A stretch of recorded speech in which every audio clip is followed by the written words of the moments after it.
Alors nous sommes le vendredi 18 septembre 2020, nous sommes à Toulon, j'ai quelqu'un au téléphone, j'ai lui demandé de se présenter, bonjour. Bonjour, Claire Simonin, je viens d'achever une carrière de lectrice-correctrice, 35 ans, la Pléiade Actes Sud, et je m'intéresse beaucoup aux plantes.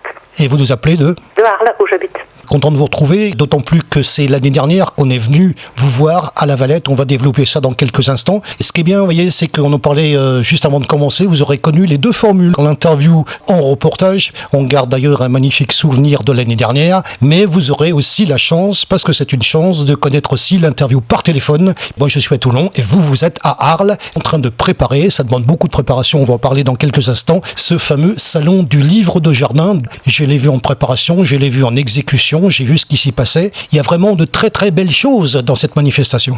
Ah oui, c'est sûr. Nous avons des auteurs de premier plan et on est très contents de les recevoir. Cette préparation de cette édition 2020, combien de temps ça demande ? Je dirais 2 mois à temps plein. Je suis seule à le porter. C'est beaucoup de travail. Et au niveau de tout ce qui est choisi, de tout ce qui va être présenté ?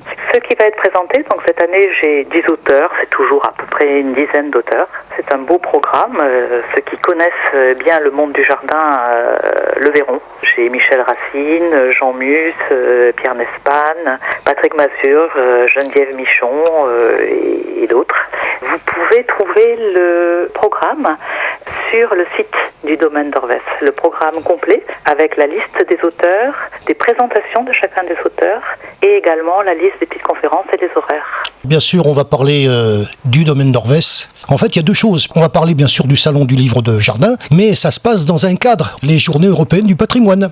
C'est un cadre patrimonial, hautement. C'est un domaine qui a une histoire, qui a été acquis par le père de l'actuel propriétaire François Darlington, qui était un peintre qui s'appelait Pierre Deval, qu'il a acquis en 1925 et qui a peint à Orvès, qui a aussi reçu toute l'intelligentsia intellectuelle, romancier comme Bosco, peintre comme Marquet. Il y a eu vraiment une vie très intense intellectuellement dans cet endroit, auquel sa fille, qui en est l'actuel propriétaire, est très attachée. Il y a quelque chose qu'on garde de cet esprit-là, toujours vivant. On parle bien sûr des 2 jours, samedi 19 et dimanche 20, parce que les 2 jours en fait ne vont pas véritablement se ressembler. Le salon du livre de jardin, c'est le dimanche. On parle d'abord de la journée de samedi, comme ça au moins ça c'est réglé, et on parlera du salon du livre de jardin après. Alors le samedi, il se passe quoi ? Alors le samedi, le jardin est ouvert. L'atelier du peintre Pierre Deval, qui n'est que très peu visible, sera également ouvert. Il y aura une restauration maison, très bonne, que je vous recommande. Il y aura un concert vers 16h.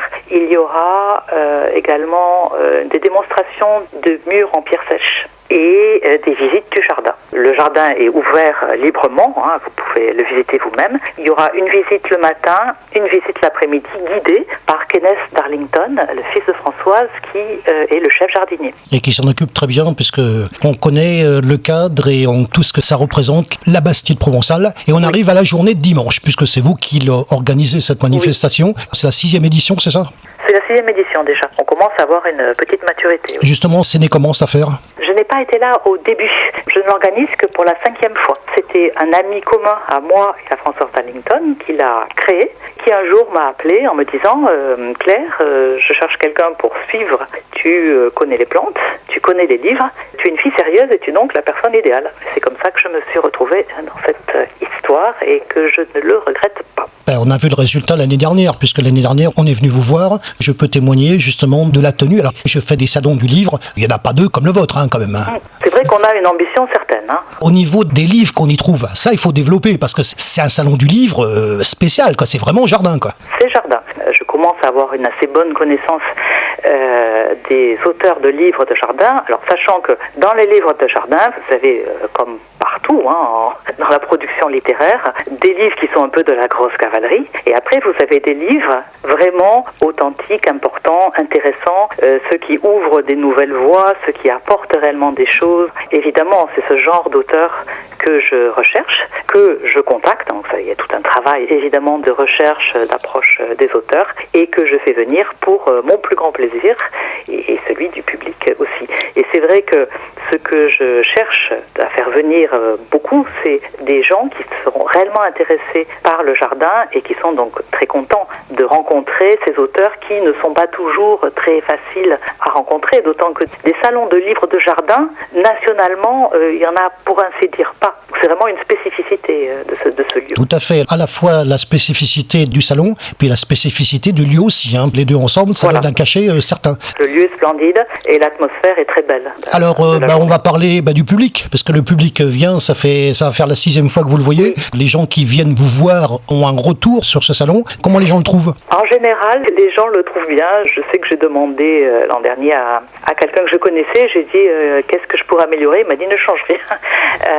C'est pas l'an dernier, c'était il y a 2 ans, parce que l'an dernier il pleuvait, donc c'est vrai que c'était un peu triste. Le salon se tient sur les 2 dernières restanques devant la Bastide du XVIIe siècle. Et là, quand il pleut, sachez que ça ne sera pas annulé. On déploie un très grand barnum sur la restanque du haut, juste de la terrasse qui est juste devant la Bastide. C'est pas du tout la même chose. Les gens sont plus serrés et puis il n'y a pas l'atmosphère du jardin. On peut pas s'asseoir à une table pour manger à midi. Et c'est pas du tout pareil, évidemment. Mais ça donne un cachet quand même. Pas vraiment. Je trouve que le barnum empêche de voir la Bastide. Donc je trouve pas du tout que ça donne un cachet. Et si on pouvait éviter le barnum, j'en serais ravie. Mais évidemment, il y a un peu de prédiction de pluie pour dimanche. Ah ben moi qui fais les salons, dans les salons on voit beaucoup de barnum, donc oui, bien obligé, parce que sinon on annule. C'est assez paradoxal que justement sur un salon on ait 2 vues différentes et c'est justement l'art de l'interview, c'est-à-dire qu'on voit des gens qui ont 2 avis sur une même chose et ça je trouve ça assez sympathique d'ailleurs. Voilà, donc. C'est sûr. Voilà, donc, mais nous rejoignons sur un point, c'est que c'est utile le barnum. Non, mais même le niveau. Enfin, moi, je reviens puisque je suis venu vous voir donc en reportage cette fois-ci l'année dernière. Outre le fait que je garde un super souvenir à la fois de tout, de Françoise bien sûr qu'on retrouvait, du lieu qu'on retrouve, qui est magnifique, de son fils qui s'occupe de ce domaine. C'est pas un petit jardin quand même. C'est pas. Il y a ça. Il y a l'aspect cuisine dont il faut parler également. Il y a 3 fils maintenant qui s'occupent du domaine. Oui. Vous avez toutes les personnes aussi qui s'occupent de toute la partie devant là, donc il faut saluer donc à la fois votre organisation, mais l'organisation aussi des Amis d'Orvès, parce qu'il y a ça aussi dont il faut parler. Absolument, ça, moi, j'organise simplement le choix des auteurs, les relations des auteurs, mais tout s'appuie sur l'association des Amis d'Orvès qui font effectivement un super travail. C'est aussi les bénévoles d'Orvès qui font la cuisine, une très bonne cuisine méditerranéenne maison, si vous mangez ce jour-là à Orvès. Dites-moi, il y a des conférences dans ce salon? Nous allons avoir 6 conférences qui vont se succéder au fil de la journée, du matin jusqu'au soir. Katia Astafiev nous parlera d'histoire de plantes voyageuses, Michel Racine de l'invention des cimetières-jardins militaires, Pierre Nespan des légumes au fil des siècles, puisqu'il est la dernière génération de 17 générations de savoir-faire potager, le paysagiste Jean Mus des jardins de 1960 à nos jours, Patrick Mazur, comment se ruiner au jardin, histoire de passionnés qui y sont parvenus ou presque, et enfin Geneviève Michon nous parlera des paysans du monde, inventeurs de l'agroforesterie.